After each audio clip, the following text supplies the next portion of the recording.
Sekutu sebam enya de ni bia sekutu sebam yen mwachigo sekutu sebam midian kokofu sewa sekutu ba ko pe mitie DL kasebo ti sekutu sebam nyo de ni bia we asante akade yamamo akwapa afi kasebo no enchiremu enie yenhya kasebo na se emfamfiri enkran pumpure mantemu diam yemfi ani fanchiremu ewo amasaman security court wanom edenkrata ababonten echiremu sem emema mienu awodom omo ahyewodom so mkoda afiase emfinhia mako edunson mekire 17 years imprisonment somodo mo akoguragura krono bom ema ne santi gimadi wetodwa ewo eye abazu eno no ego golden exotic farm eno no wo brono baako a ewon kran pompone mantemum na posifo ankaton babonten no na mo kiremu sem owura baako ne den edi Lawrence eye famuto doda bonam na ne se rasta wadi finhia no edi no enwotwe 28 years ena Daniel eye zoka ono doda bonam na ne se Elias Akalen wanya finhia no edi no wano mo kiremu se ye no kre enso da court no eka no krono no wamabo omba modin akobo krono ntia no kre panso mo sere court se onfanche no pande o maye no nyade a wano ebeye bio na court no kiremu se moto no etia Ghana mrefri se wo hwe o man Ghana eye yen session eye 23 no cross 1 and afin so eye 149 edema o man Ghana eye Criminal Offences Act 1960 eye article 29 na echirim te sabe wo bokro no a o man Ghana mra echi na enkrata eye Superintendent Juliana Open ono no eye Head of Public Affairs edema o man Ghana eye posifuo eye tena ya ewon krabo parliamentemu echirim say in fact sam na ntemi ne omode akoto hye enipa bi so ewo bosumetwa mwen ne da na toso eye etumienu ewo mfimpiemienu ne de nunu a wonom e the pair of scissors ene apaso pa na moto de hye enipa yi so ebo omode ade edikan moje eye Royal 150 motorbike edifri nsem esanso je Samsung mobile phones, Afinsu Techno Spark 8 phones, Efrin nsem. Wamo sanso eje Itel keypad phone, Efrin nsem. Wamo sanso eje Sika botene 4,000 Ghana cedis, Efrin nsem. Na post for chiremi se, wamo nya nkraba momadia din tentesa akwa chi nipa wemeka sedie. Wamo saka wonom ewo bubu busu metwam na toso dunsom. Emfempim mienu ene edenu numa etodwa ewo ye agbazu eno wa masama ne potem. Na ye Accra Regional Police Commander echiremi se womode abasobo ede ma de hia mo wo abazuane ne potem so mabode aboa papa visa nya mo na moyo masutira enka wonom ensa entimi enka wonom na police echiremi se womkwaso agiban aboa masabe akronfa wo dombo bomode awura manfo no eso atumi ate ewo maganem no mu chiremi se wonom sra Ghanafo samoti se obi ehwe abobokro no bedi awua momfa mpanifo amatrofo iso eye to free na mawe ofra untu yaka prekram eye 18555 ana 19 mo frepe e police for bejem to mmode akwa chiri pa bofo mmode ebokro no e wo magadam to ni nsan da betodwa ye de mo chiremo e de sam ewie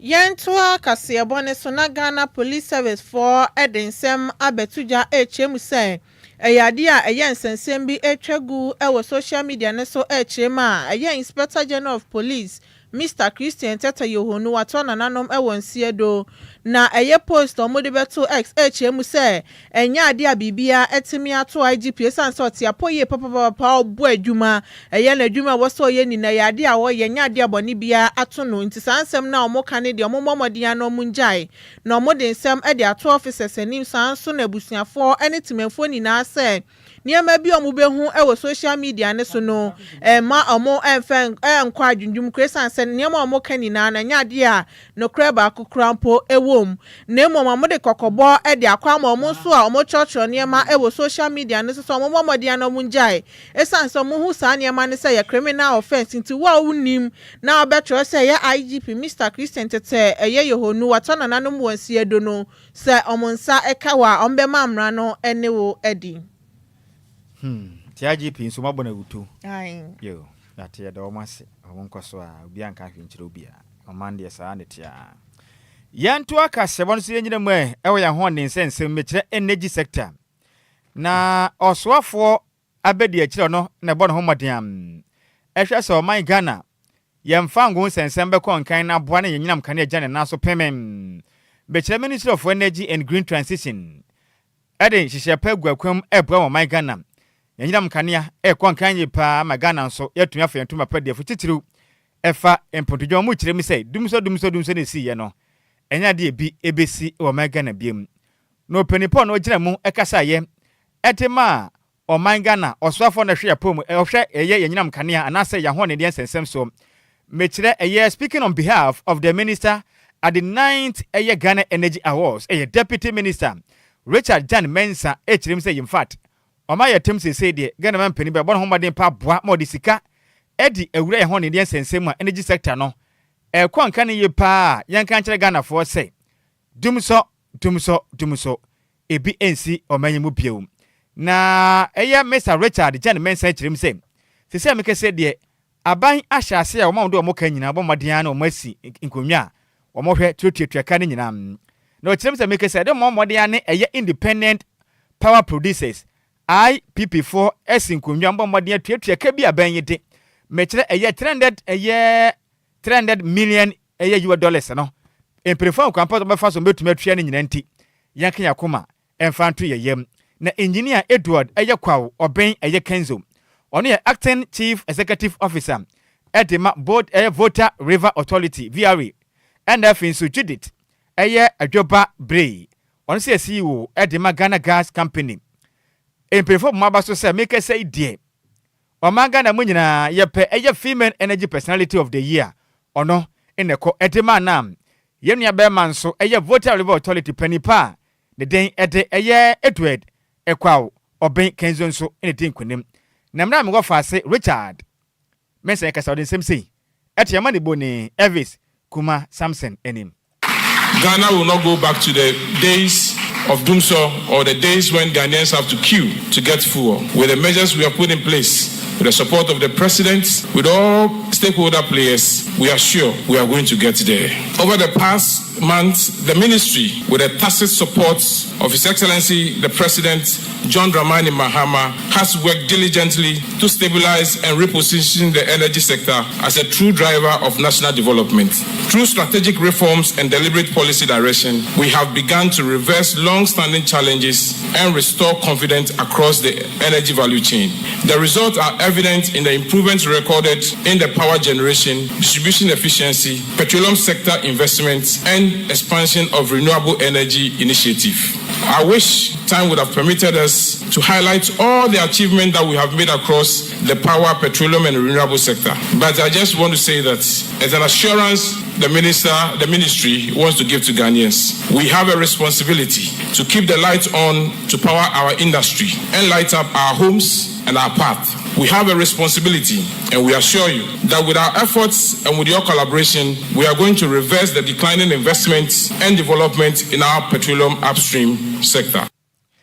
Enuachi enonuminyamfo Richard Jan kasemu enwochire mu sei. Yemfa nto Ghana fo nyina mu sei. Ghana mampeni John Dramani Mahama ebe huri gina oman Ghana akwamwa so mampeni ebionom. Obaye na kapa eda asohwe oman Ghana ya ho ne ne sensemu no na nya semkumo na kada hopa fango ebi ni honom ekatwitwide na da ban so in fact wa brepam no kirema Ghana mampeni aboa de nhye pagua kwa mekese die bibia da din dumso no ebe twam kabea edemo mane nyina ne sei Ghana mampeni aboa pa ne nhye pagua kwa ma Ghana yakua ne yipa o chenso osi bebo o man Ghana etumi afantum apafa titiru ene mfidudwuma ne nyuma hodom de nyam kana adwuma na bebo am papa o man yakua nim egwamputo de nsem sei edetudwa. Distinguished guests, over the past month, the ministry, with the tacit support of His Excellency the President John Dramani Mahama, has worked diligently to stabilize and reposition the energy sector as a true driver of national development. Through strategic reforms and deliberate policy direction, we have begun to reverse long-standing challenges DLFM and restore confidence across the energy value chain. The results are evident in the improvements recorded in the power generation, distribution efficiency, petroleum sector investments, and expansion of renewable energy initiative. I wish time would have permitted us to highlight all the achievements that we have made across the power, petroleum and renewable sector. But I just want to say that as an assurance the ministry wants to give to Ghanaians, we have a responsibility to keep the light on to power our industry and light up our homes and our path. We have a responsibility, and we assure you that with our efforts and with your collaboration, we are going to reverse the declining investments and development in our petroleum upstream sector. We're also giving you the strongest assurance that we are going to pursue our aim of increasing the contribution of renewable energy in our national energy generation mix. And I also want to say that we are looking forward to every Ghanaian, wherever you are, whether you are on the island, you are far too rich, we are going to make sure with the efforts we are putting in place, you will be connected to the national grid. We will do all this with your continued support, and our stakeholders will work together to achieve this. Distinguished guests, I want to, at this point, continue to assure you that we are taking all the necessary reforms to strengthen and modernize our energy sector. The ministry will continue on everyone, we would count on everyone who is here. We want your unwavering support and partnership. The task ahead is significant, and no single individual can deliver it alone. Any awoti ye ayo swafo be de chiro no ena hwe Ghana ya hon de ensensem so ewo meniden ede oniminyamfo Richard Jan Mensa ena oti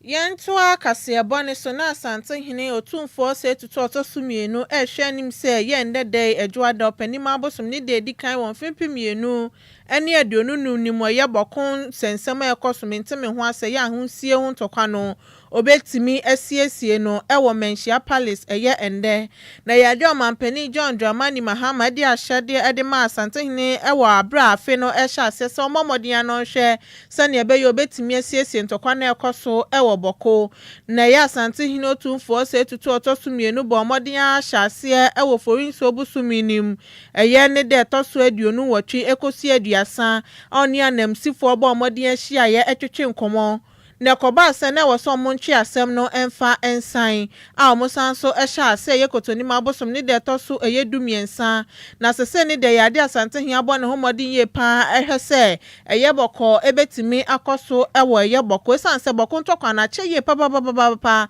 eno nam so amanipa bebre na ato na nanom ewo nsie de bi nsu pre emu adin ye pa curfews ahodo amode totototo hono ma chese na enya asem ketwa na sese de ya asante hia otumfo se tutoto sumienu ehwe anim sende de idio de sensie ni na ebetimi abawieye esanse so ma mbomodin ama santokwa ni tu entwa masumdua amba ebia na chese nipa kosoa ahwere omkrant obomodin ahwe ende ye Menhia himfie no obetimi ahwe sane ebe ya ye bokontokwa no odi hu siesie no ebetimi abawieye na asumdua nso no etimi akoso ewo ho yanto akasebo no so na yenkwaso anyina mu ewa sante mantem kumase na meka sei eye ema makudumienum a wonom eda Kumasi Central Prisons wonom atumi asuansuan dwuma agraduate ene ye ka makeup ye eye script training no manya bi pa chese nyasem kuma kwa ni nyina ne sem eye joyness eye cram brushes for ne so asa dwuma de we no etimi ekoso na encourage sem wamo boa pa se be ye nipa wodom de fiase no won betumi enyansa ne dwuma na aboa wodom se be ye daachi bia no wodom fiase a anamabona mutu ye ne omudam no won betumi atwe mo ho edi efri hom na mra mpanifo ejemre ekasa odwumedie na se no ene the acting officer in charge of the Kumasi Central Prison eye chief superintendent Florence Equia Asabia Taylor edi tudwe kire mi se Ghana Prison Service egusu bano mapa aboa se be ya nipa bi oda fiase no obetuma yan tete ne nsanjuma ba pe sa na mombo ne otu ye nam so man ko da fiase no ontumi enkutu sa na mon ebium ima me kire mi se wo hwa na muntu ne sa woso am wonom eje omone eye joyness eye gram brushes for etu na aboa pa mena me kesei enipa pinumanya nsanjuma omra mo da fiase am babo mo pa mapo mu den anaso mu fiase mpo asa na motu wi no wonom entumi enkutu bi no kire mi se go betumi agbani pa odo a mo da fiase manyen san dwuma no ebeboa pa mo fiase pe o menya dwuma ye na na mo bone mutu no wonom entimi no akasa dem semsei eto DLFM no bofo enim Ghana Prison Ebotsaya Ghana Prison Service yeni so se enuanom amoda afiase yebema omo nsane dwuma bia ye na sadachi bi omo kwa abonten a omo ankoye ohaw ama abusua omo ankoye adeswa ama oman no na emom obenya wonsanu adwuma bi na waye na wodi so once wodi ahwe won ho no won ma ama wonsa anko saa tibianim ansa ama prison enu no ntiti ya omo fa mu ewo makeup artistry no ye graduate ni ama won abodin class ye hwe omo akakakra na omo kofie ene ye hwe ye empo no obi wo ho a na ni mfie no aka enka akakra saa ye wo salon wo ye female prison ha I no see ye titi image no ebi no mo ba me ye bo wonti na obi beda prisoner na enam ntiti a ye de ma wonti dodo na wosesa ebi no mutumi be ya asofo ebi no insanu dwuma bebre ye kire wo nti ye sira busia ye sira oman so mo ba omo nye wa atu omo nchi won na mo anwa won na insanu dwuma ya cheche insanu dwuma bebre a ye kire omo ema omo sia yes ram abusia mo ba mo nji won se ne be ya omo nsan ko boni na omo ko eni bi wo wa eni a woti ye no ono na bowura mu ewo Kumasi Central Prisons oye acting officer in charge of the Kumasi Central Prisons eye ni den the chief superintendent Florence Enquires Asabia Taylor ena woti ne kan kwakra mu no ena Mr. Kinsiri Ofori Boaten eye chief executive officer Edema joyness gram brushes etrim say in fact or the adesre edeto Ghana man penianim so sre na da so bi kwada afiase no yentete na obenyansa no dwuma aban amaniska akra emfanye startup capital ene betuma na dwatire no aboa ni panepa se be ya obetuma nya sika na sanu dwuma osuaye no ode eye adwuma betuma aboa pama kro no bone mabone yekoso ye mantem ene ye mansini mu no eso atumi ate e wo manyim adesre dia be de to aban ni sense sanu dwuma se ya aba beti nti ombra no so yase na because makeup na nye no answer about foundations ni agade ode and never be brave we see light reflectors even phone crowd would be trigger up on Telegram and no so munya say aban it be by e be so you so ya send akranka and no so bit me abo answer me anema o ma fa eduma because na American we are by eduma na so so me sika me free makeup aban it me mama say tell you eduma pa and now so money no pa wontia and yama ka pa be mo ase mo fa pa chance no mo nyi mama na Ghana eni a woti ye no bowura mu awa sentiment am obo adwuma ye pa hwese ne betumi akonkan titiru ade ma nipa wonom de fiase o maso ye hye ye pam the thing ade Mr. Kinsiri Ofoli Boaten on the chief executive officer Edema joyness gram brushes ena wote ni nama ne boyi yensem twire ni babara kranten ena difiri asante mantemu ebesom yen Yentoa kasebone so na efiti ende eyo panima abosom ni de edikan ewon fimpim yenu ni aduonunum ni mu eyade afanga obuo so ebekosru ye pa esan say ye report a free chamber of oil marketing companies eba ye no echemu say eyade oil marketing companies ni na akobenkro mu esigina ye se woso mobomodi ano mutimi eto fanga obuo nim na sese no petrol buo ebepagani mu akọ 1.97% and no liter bako ebeye 12 cedis 91 pesos sanso ana diesel ebepagani mu akọ 2.85% liter bako ebeye 13 cedis 37 pesos no so sa ana ebeye liquefied petrol gas LPG so no ebeko 3.10% no so beye 13 cedis 80 pesos na chamber of oil marketing companies chema de nti o matumu na chesa wo hwe sene ebo no ekosro ewo petroleum product no wo international market na no the pressure beto Ghana for nti na wo so mo bomode ano mo sigina ye sene be yom betimi atum na pressure hodro ni na betimi free or minus so yanto akase wono so yenyina mu ewa disua ensense mu na mekase no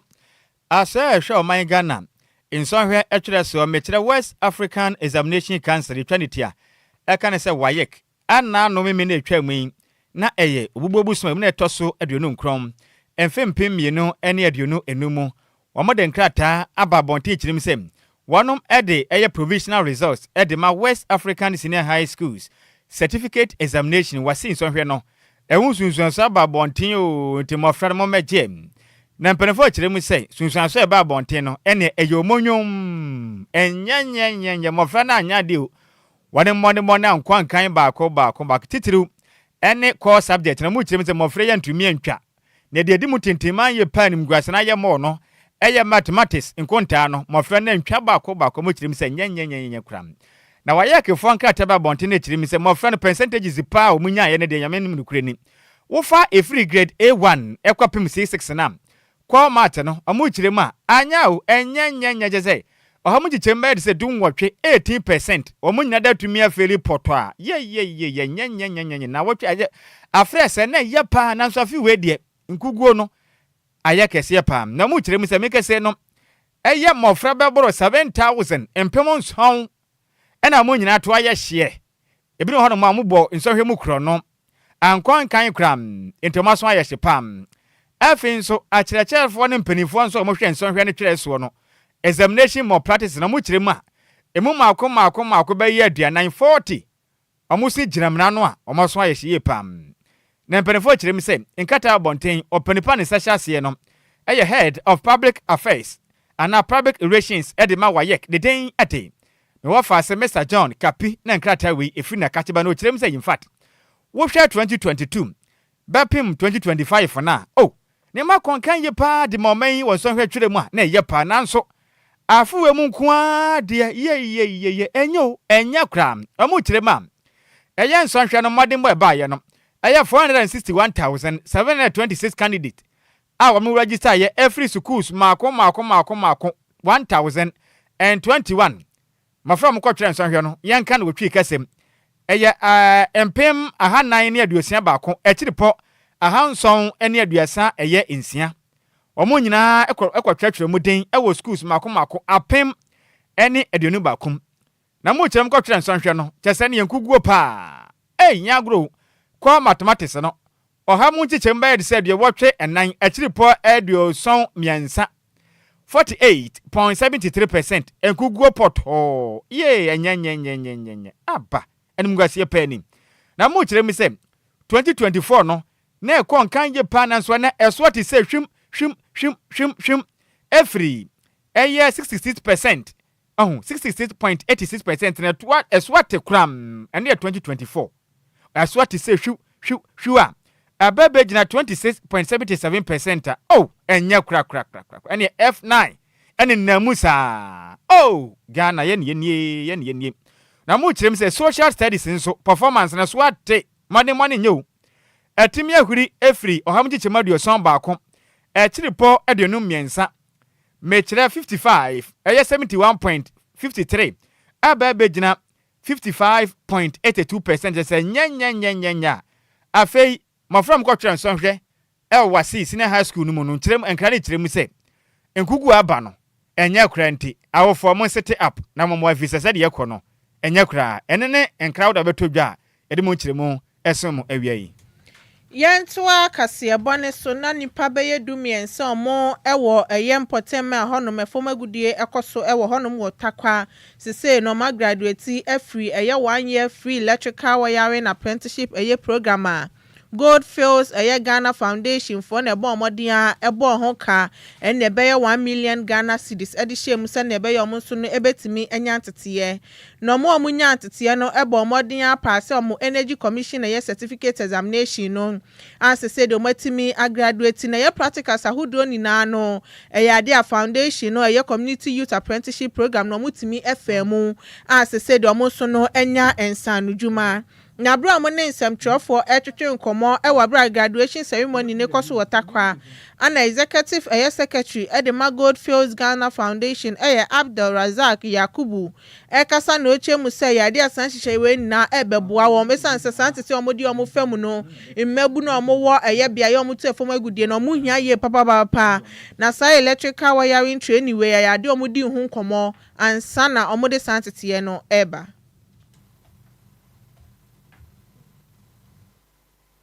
Other researches are going on campus. The AI-driven technique for identifying corrosion in oil pipelines and working together with Ghana Gas is going on. And na ye pen enye no ye bomode amiensa ka ene nankasa. Sure. So Goldfields Ghana, through its foundation, invested over $100,000, that's almost $1 million Ghana cedi, in training these 15 young men and women, 5 of them being ladies and the other 10 men. It came as a request from the host communities that we are all aware not everybody looking for a job on the mine can get it. The mine is 30 years old, every position is filled, and then you don't have people resigning, creating vacancies. So we needed to train people away from that mindset that everybody wants to work in the mine. The idea that we go into electrical wiring for domestic and industrial use came about because such skills are quite lacking in this area. You know, apart from the big mining companies, we also have small scale mining here, and a lot of the youth go into that. So when you need artisans to carry out any job, it's quite difficult. We are happy that after over a year of training, these 15 young men and women are graduating today. They went through the practical training, theory. They sat for the Energy Commission examination. Out of the 15, 13 of them were successful. The other 2 are doing the research, and we are praying that they are also successful. We don't just want them to go look for jobs. We also want them to be entrepreneurs. So they spent 3 months going through an entrepreneurship program back on campus in Obuasi. This program has been a partnership between us and Mark Partners. And Mark Partners also brought in GIZ to do the entrepreneurship training. So we are quite excited. We've given them the tools, we've given them the PPEs, and we've also encouraged them to go and start something for themselves. I've actually seen one young lady who has created a TikTok channel where she sits to teach people about electrical stuff, electrical safety at home. These are all encouraging signs that we have seen, and we want them to go work and also employ more people from their communities. Eni ya uti ye executive secretary at the Goldfields Ghana Foundation Abdul Razak Yakubu. Yenyina we so na yanken ka madwen kyerɛ ne bi emfanso ya ba ebetwapo na yakwa amanfo amanso. Na kabute ayita e dia ba o Facebook no so hwe live e de free chopoli DLFM you do all. Na wase yankopon enkyerɛ ya pa na dwumaden a ye bɔ na Adwoa Agyei e dia ba na so ma ya ha o asomdwe hene Nhiraba kodwo Sammy B ohwe live e free Christian village Achimwater DL news no dia in fact e ba kopa emu da ho pam ena wasan de aba se IGP yankopon ma kwatenten papa ifi said ye nipa bi ye no enya de no ebetumi agina kram na Kofi Parliament e de aba na osenya minhira oman konkron Ghana ohwe live e de free aguna Bobby Kuma apa Kofi wo hye ye bo ye wire mfi ye da ye beje ansafi ekona we vise bro nyina na ye wura mu no na wafakei e de free Kwame Nkrumah Circle New Open Station de aba ena wase obesere Ghana mampani se oman homodi anafi wasi nso hwene ba na enyu enya kuranti no omampani mmomodi antoto ne yama na school nsensem no enko nkane emfama omen na yenyina we so na yefa ye ni emfa nkire munyenkwa mo no ne yentwa esuo fraw na hwe de free amanfo amanso so eba na yenko pie mu wo Indonesia eman ni mu anka batodwe kire mu sem ensugire esi ho no ma enya sim koma nam so nti enipa beboro aha nan ene aduana mienu omunyina ho aka omunya baabi entimi enfo mutrim fan toje say senipa makoma oyebe empem eye entupa makoma aha nan ene aduana mienu no omunyina etimi ahwere wonom enkwa na enka ne kirem se na no kwesi dan na beto dwase nya sem kumo ene ebeto dwase nipa o mafiri mu ne makoma eye aha miensa trend no mawugo nanso ese yi de ehuri kwam kɔ nanim a enipa makoma aha nan ene aduane mienu 442 na ye nipa nsu agira fa wonom a wonom nyina da etimi ahwere wonom enkwa na nka ne kirem se nso na agire nya ho nko a etuma tretrem akopie mu eye South East area eye Asian potem a nso na agira fa nipa pi mikasa ye Malaysia man na afi to Thailand wonom nyina da